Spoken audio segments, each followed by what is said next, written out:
Hello student, good morning. आज हम लोग नेक्स्ट चलते हैं इसके आगे टाइप में। देखिए नेक्स्ट क्वेश्चन है आपका, find the equation of tangent to the curve y is equal to sec to the power 4x minus 10 to the power 4x at x is equal to π/3। देखिए इसमें आपको सिर्फ स्लोप नहीं find करना है, इसमें आपको इक्वेशन ऑफ टेंजेंट निकालना है। ठीक है, तो इक्वेशन ऑफ टेंजेंट निकालने के लिए सबसे पहला चीज़ की पॉइंट ऑफ कॉन्टैक्ट आपको पता होना चाहिए।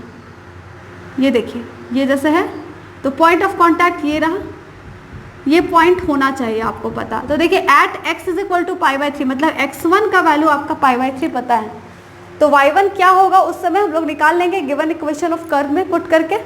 ठीक है, तो हम लोग यहाँ देखिए सबसे पहले क्या करेंगे, पुट कर लेते हैं when x is equal to π/3 then y is equal to sec π/3 का पावर 4 माइनस tan π/3 का पावर 4। अब देखिए sec π/3 मतलब sec 60 डिग्री, cos 60 डिग्री का वैल्यू आपका होता है कितना 1/2, तो sec 60 डिग्री का 2 का power 4 minus tan 60 degree, tan 60 degree का वैल्यू √3, तो √3 का पावर 4। तो यहाँ से आ जाएगा 2 2 ज़ा 4, 4 2 ज़ा 8, 8 2 ज़ा 16 माइनस √3 इंटू √3 3 और फिर √3 इंटू √3 3, तो 9। तो 16 माइनस 9 कितना आ जाएगा 7 आ जाएगा 7। तो ये आपका निकल गया slope of the sorry y x1 और y1 निकल गया। So the point of contact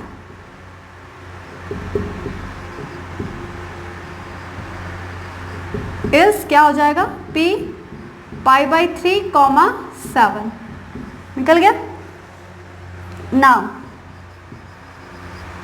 given equation of curve, curve का इक्वेशन क्या है आपके पास, y is equal to sec to the power 4x minus tan to the power 4x।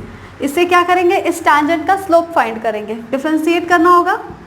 dy/dx is equal to chain rule लगा दीजिए, sec3x, sec x का differentiation sec x into 10x, 10 to the power 4x का differentiation minus 4 tan3x और 10x का sec² x। अब dy/dx at x π/3, 7 पे निकालिए।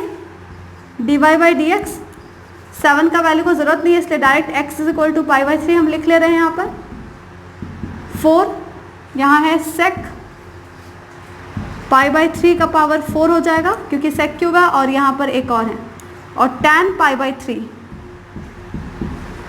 Minus 4 tan π/3 का होल क्यूब sec π/3 का होल स्क्वायर। अब देखिए sec π/3 मतलब sec 60 डिग्री 2 हो जाएगा, तो यहाँ आपका आ जा रहा है 2 का पावर 4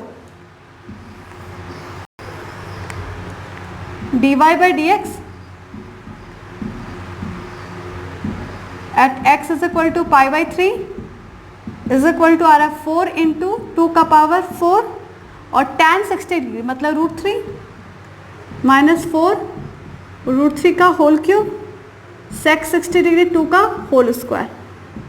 यहाँ हो जाएगा 4 into 16 √3 minus 4 into 3 √3 into 4, 16 into 4 64 √3 minus 4 4 ज़ा 16 इंटू 3, 16 इंटू 3, 3 3 ज़ा 9, 3 1 ज़ा 3, तो 39 √3। ठीक है, कैलकुलेशन 4 इंटू 16 4 √3 इंटू √3 3 इंटू, और यहाँ पर 2 2 ज़ा 4, 4 4 ज़ा 16 इंटू 3, 16 इंटू 3 आपका 6 3 ज़ा 18 होगा ना, और 3 1 ज़ा 3 और इधर 4 48। ठीक है, 48 √3 होगा यहाँ पर 48 √3। अब यहाँ से 48 64 से 48 को माइनस कीजिए, 13 14 और 6 7 8 6 बचा और इधर 4 और इधर 5 16 √3। ठीक है, तो dy/dx आपका at x is equal to π/3 में हमारा ये फाइंड हो गया। अभी आपको इक्वेशन निकालना था, ठीक है, इक्वेशन ऑफ टैंजेंट। तो ये तो स्लोप निकल गया टैंजेंट का। अब आप चलिए इक्वेशन ऑफ टैंजेंट निकालने के लिए at x is equal to π/3 and 7, ठीक है। The equation of tangent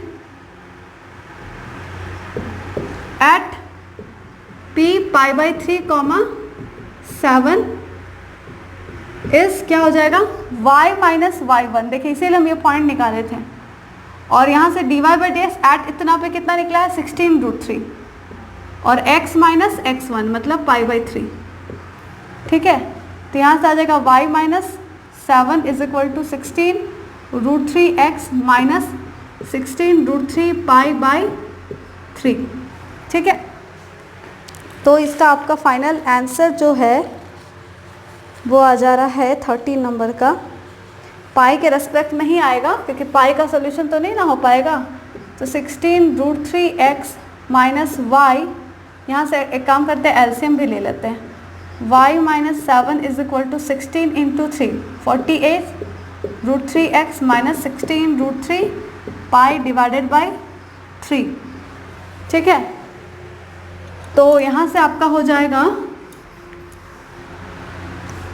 3y minus 21 is equal to 48√3x minus 16√3 पाई।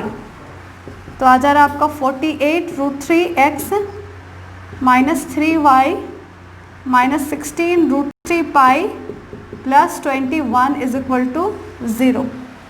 यहाँ से आपका आंसर मिल गया 3y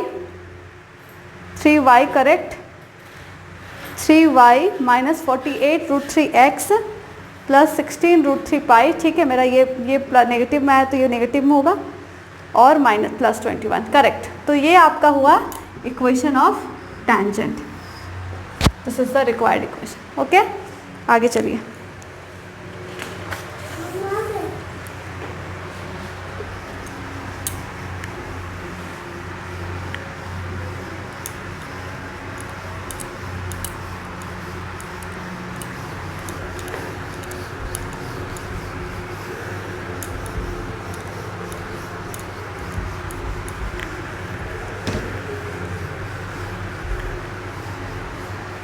अब जो नेक्स्ट टाइप हम आ रहे हैं वो बहुत ही इंपॉर्टेंट टाइप है, अच्छे से देखिएगा, ठीक है।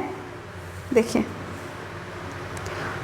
आपका नेक्स्ट क्वेश्चन है find the equation of the tangent to the curve, find the equation of tangent to the curve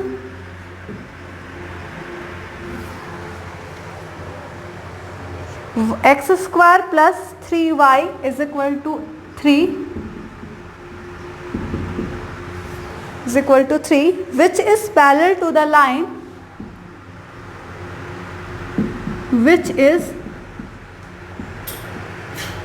parallel to the line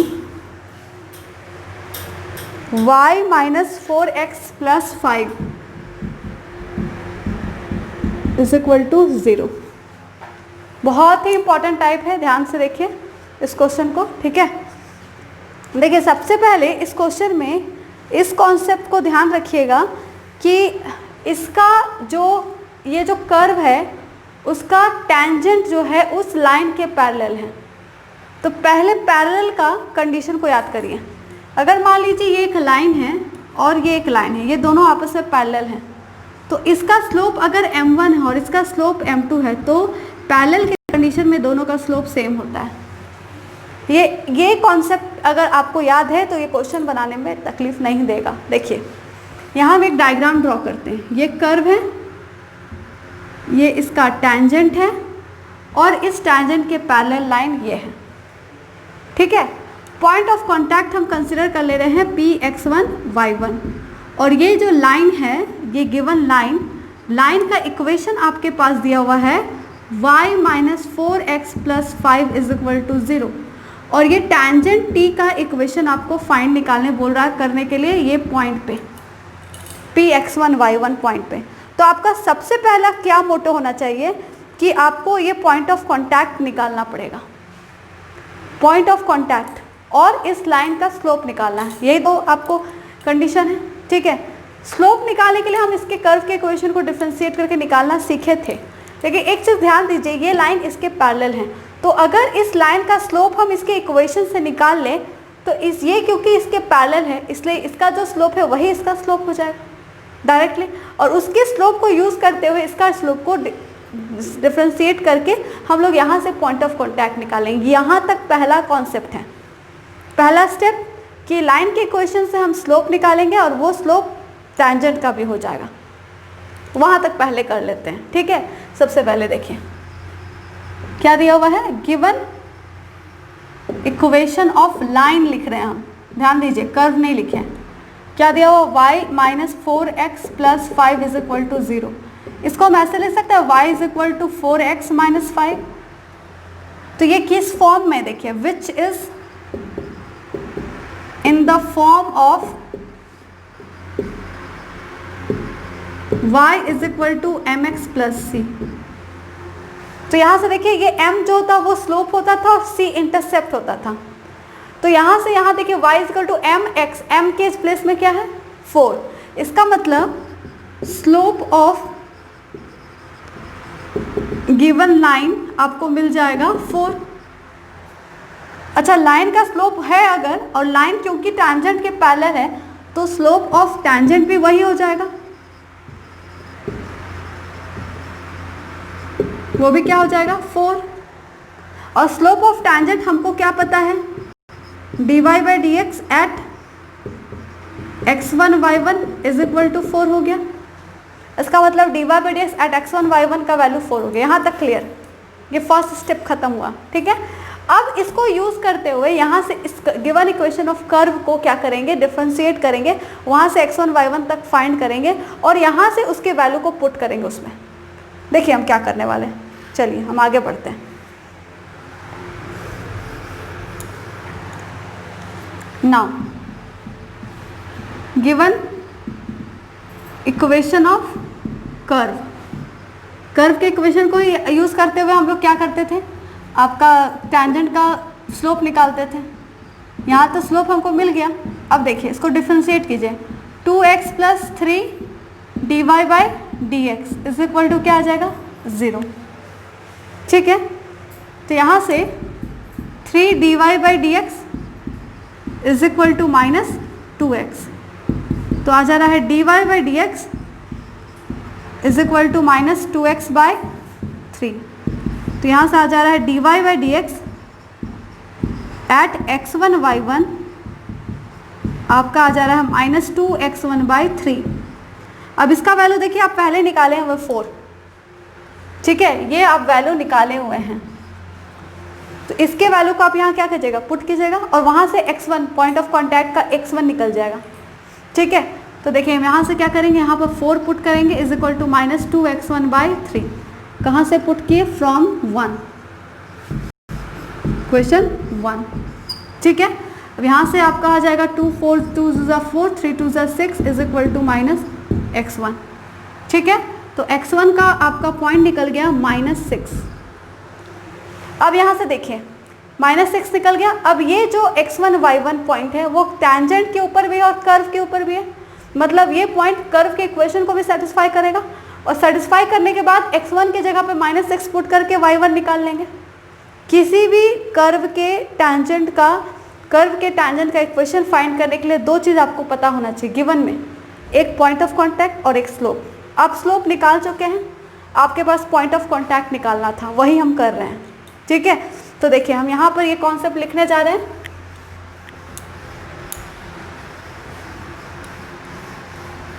यहाँ क्या लिखेंगे, since Px1 y1 lies on the given curve, so it satisfy the equation of curve के equation को वो क्या कर देगा, satisfy कर देगा। कौन करेगा, x1 y1। तो 3x1 square 3y1 is equal to 3। अब क्या है, x1 का वैल्यू क्या है, -6। Putting x is equal to -6 we get, आपका आ जाएगा -6 का whole square 3y1 is equal to 3। 36 plus 3y1 is equal to 3। तो 3y1 is equal to 3 minus 36, तो 3y1 इज इक्वल टू -33। तो y1 आपका आ जा रहा है -11।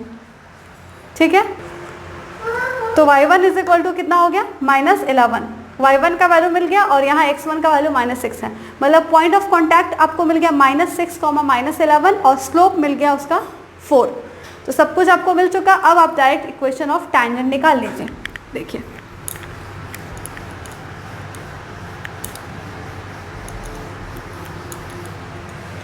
thus